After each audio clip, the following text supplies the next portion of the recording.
Kadu kawe labang so YouTube channel long kilang araduan fans tami nilihin pens tami rongker akardom nang pajiriglo kardom lapen pininali tumafan labang so video long nang kiwan pi mate nang kithan ponchi labang ki PMKisan 22 installment command tuar ni si kelong jima labang so puthak sinali tumpan etitinialam labang so video long nang than pachini ponik po jong sinali tum labang so YouTube channel na anta subscribe rilang put subscribe ikon lapen video na litum share ponikon tanya non pathek pen PMKisan 22 installment command tuar ni si kelong jima labang so puthak le lang polonang lapen chithan polonang Tang non chethan pononang PMKisan 22 installment command 2 arnisi kilongji lapen kijang chima lapen ali tun kadu kawita chini lo kidam tang 21 installment labang ke 19 November 2025 aning kansi kelong lo pati kipi pon lo lasinona bang la 22 installments tami long dapo lasi labang so 22 installment command 2 arnisi kelong jima la so puthak pini nali tuma panili etitini lam nang than pachini ponikpo lapen nali tumjong si tuning ke apply dun akimi do pulo tangti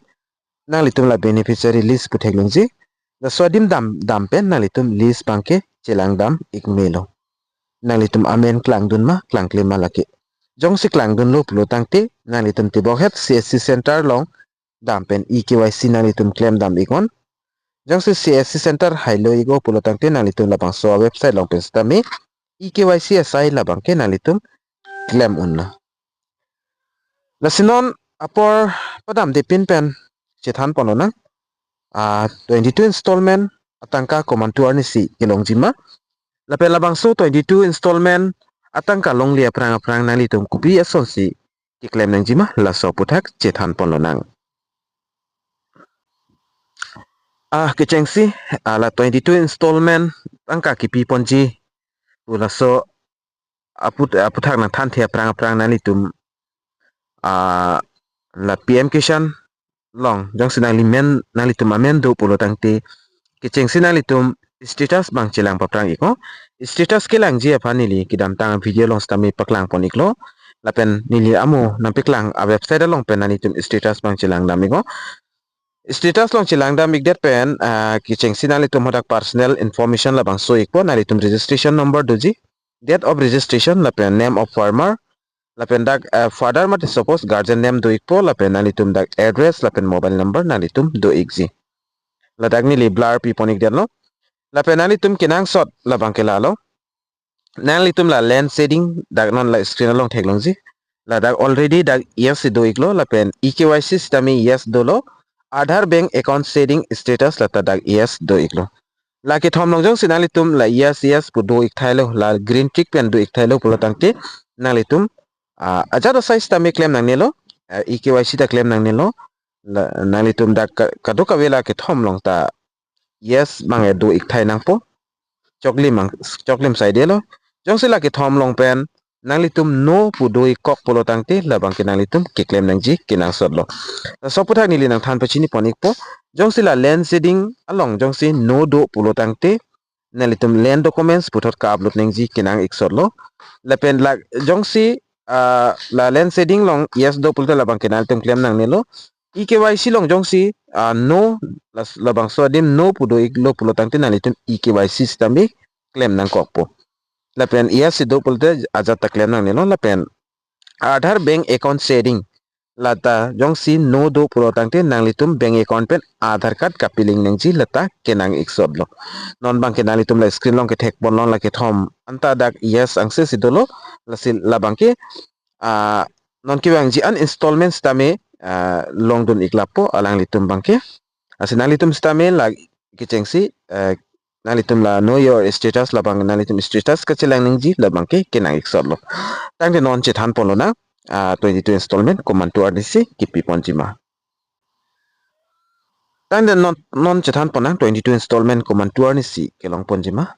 lapen scheme men labang ka doka weta chini lo than pontingan yang nilo Pradhan Mantri Kisan Samman Nidhi mate PMKisan to short form pudam lo installment labang ke 22 installment aputag lo lapen 22 installment kilongji Suri Hini tangka silong ponikpo lapen release status la bangke official date non bangke release pon pilang stame media reporter in pen pulo tangte non ki bang je ciklo February ciklo si long pon ikpo lasi government hin pen bangke official notification mate official date bang publish pon pilang stame media report pen ateng pulo tangte February ciklo si pi pon ikpo lasila bangso installment long le aprang ni le amota pulo nalitum Ekyc Keklem Nangji Kenangsot lo Ekyc la PMKisan portal long damon otak nalitum bank la pen Aadhaar link status tami yes to nangpo land record verification atau complete nangpo la pen bank pen Aadhaar tami setting lata do Nangji Kenangsot lo beneficiary status koson se ceki PMKisan kisan.gov.in laso website long dan nangpo farmer konsara long beneficiary status betek long ji hoda nalitum Aadhaar number kalte mobile number kalte bank account number nalitum bank beriko lapen PMKisan long kiling mobile number along OTP lekpo laso OTP nalitum fill up nangpo fill up dat pendapi nalitum hoda payment status lapen land setting lapen kado kawela Ekyc status ni liamo nampik langsung nalitum hekpon long ikpo sila PMKisan non 22 installment ka release pon sila bangke non ki bangji February ciklo se release pon ikpo lapen nalitum jong si tuning mulam apply dun pulo tangte nalitum la beneficiary list long damingon oda nalitum amen jong si dolo pulo tangte nalitum Ekyc puthot Keklem Nangji Kenangsot lo lapen te bohet CSC center long dampen nalitum Ekyc asai bang Keklem pon ikon jong si CSC center avi pulo tangte nalitum mina masitame PMKisan official portal long dampen mate website long dampen nalitum claim dam ikmelo nasi video nalitum share pon ikon lapen